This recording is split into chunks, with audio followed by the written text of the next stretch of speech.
Assalamualaikum warahmatullahi wabarakatuh. Kembali lagi di channel AJP Channel.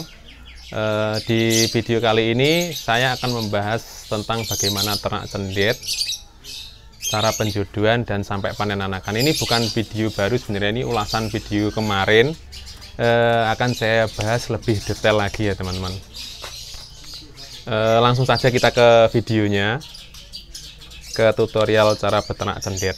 Yang pertama yang kita harus lakukan adalah pemilihan calon induk, di mana pemilihan calon induk sendiri ini adalah menjadi kunci untuk sukses beternak cendet. Kalau menurut saya sendiri, pemilihan induk yang bagus itu dilihat dari usianya, khususnya untuk si jantan ya teman-teman.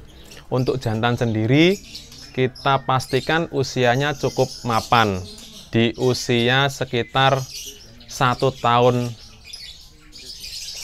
lebih. Kalau bisa ya ngurak 2 kali itu lebih bagus teman-teman.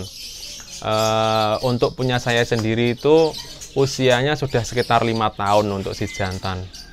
Jantan diusahakan gacor, burung sehat, tidak sakit.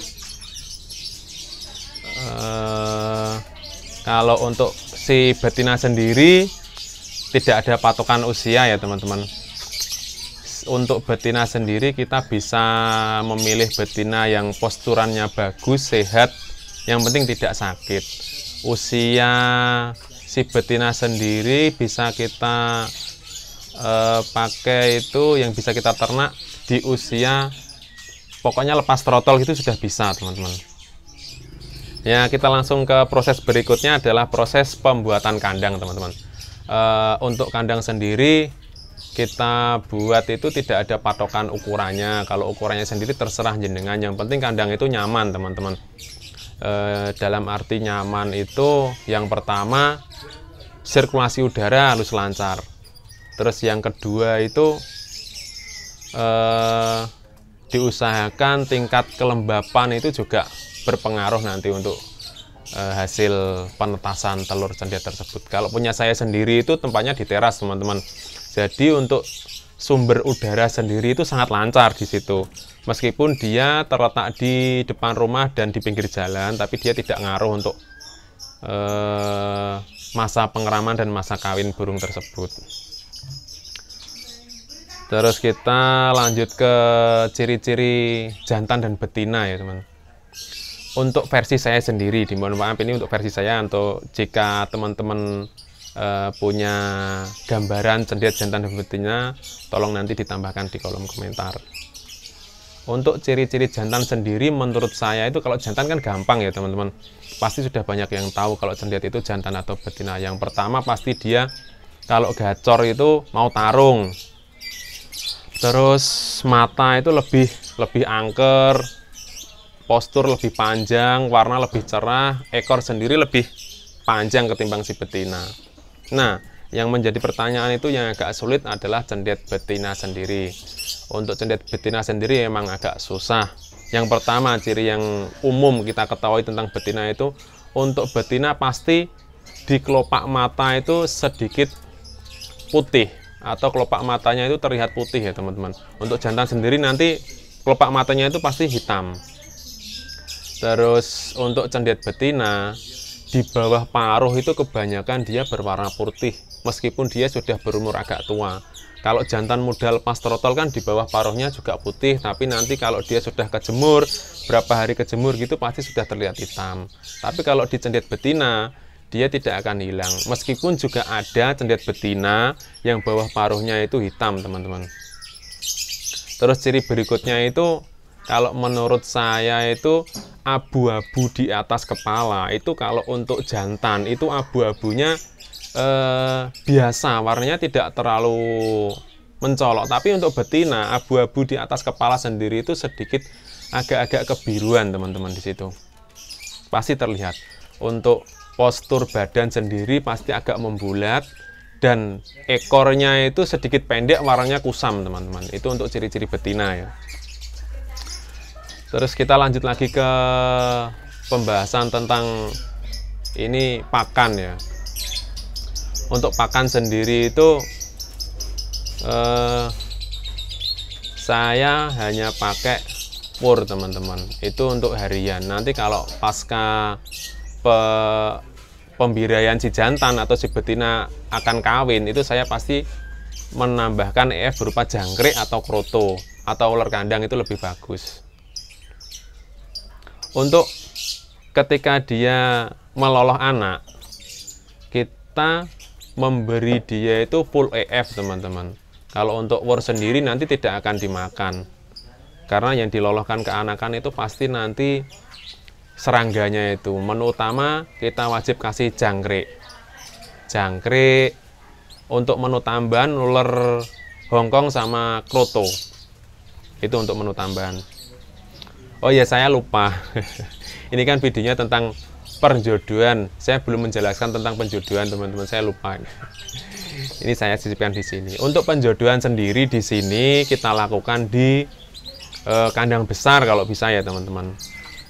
Si jantan kita masukkan ke dalam kurungan kecil. Nah, kurungan kecil itu kita masukkan lagi ke kurungan besar. Nah, di kurungan besar itu kita isi betina teman-teman. Kenapa betina harus di kurungan besar? Karena membiraikan cendet betina itu lebih sulit ketimbang membiraikan cendet jantan. Nah, kita kasih betina itu masuk duluan, itu biar dia adaptasi di kandang besar itu teman-teman, supaya dia merasa lebih nyaman. Kita sediakan sarang, meskipun si jantan belum kita masukkannya, kita harus menyiapkan dulu si betina ini di kandang besar. Menu pakan kita kasih EF, full EF kalau bisa, tapi ya juga jangan terlalu banyak, nanti takutnya dia akan ngelemak. Nah, setelah kita siapkan kandang untuk si betina, kita masukkan tadi si jantan itu ke dalam kurungan kecil, kita masukkan ke kandang besar. Kita jodohkan di situ, itu kalau punya saya cepat teman-teman. Kemarin hanya memakan waktu sekitar 10 hari. Nah, kenapa kok cepat? Karena si jantan di sini umurnya sudah mapan. Nah, hari pertama itu kita campur, pasti dia akan tarung teman-teman. Kenapa? Karena sifat alami cendet adalah burung predator. Meskipun dia dikasih pasangan, pasti akan dihajar. Nah, itu gunanya si jantan kita kasih kurungan kecil ya di situ, agar tidak jadi pertarungan secara langsung. Hari pertama, kedua, ketiga pasti akan bertarung teman-teman. Tapi nanti setelah hari keempat, intensitas pertarungan itu sedikit menurun. Itu untuk cendet saya loh teman-teman. Nanti beda cendet pasti juga akan beda. Di hari keempat itu si cendet saya ini saya kasih nama Madrim. Itu si Madrim itu sudah tidak terlalu bertengkar sama pasangannya. Di hari ketiga, keempat mulai menurun.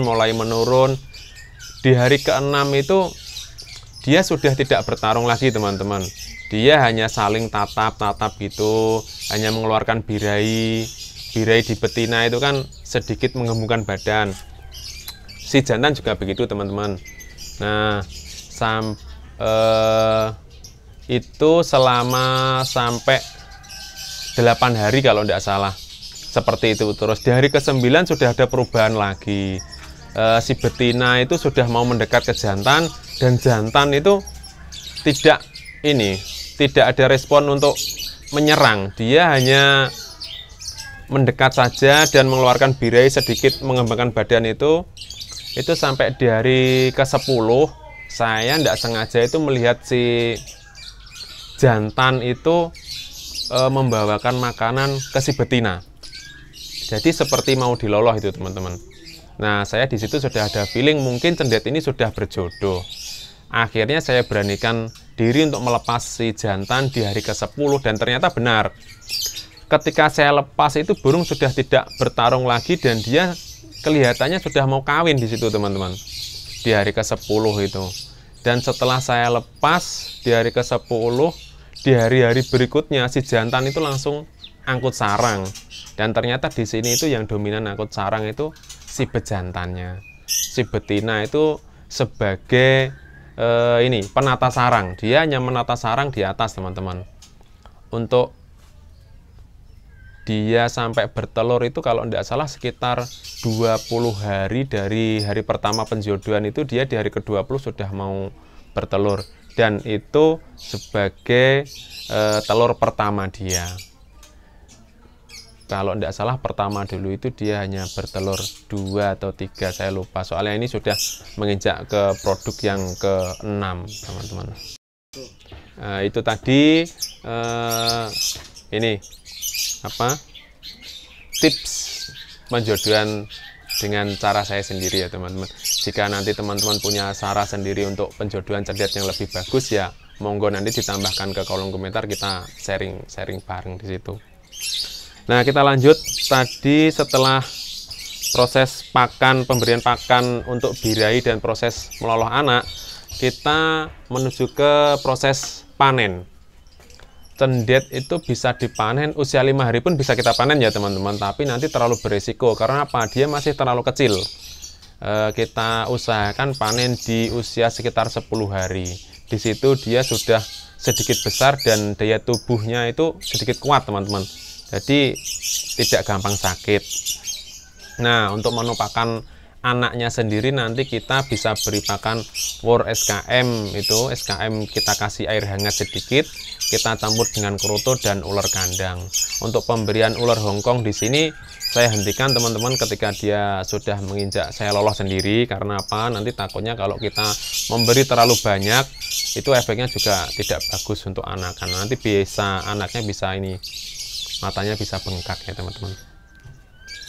Ya mungkin itu saja yang bisa saya sampaikan tentang ringkasan video yang kemarin. Nanti kalau ada kurang lebihnya ya kita koreksi bareng-bareng di kolom komentar. Sekian video dari saya ya teman-teman. Jangan lupa nanti di like, komen, dan di subscribe videonya supaya video ini nanti bisa berkembang. Dan nantikan video-video berikutnya. Assalamualaikum warahmatullahi wabarakatuh.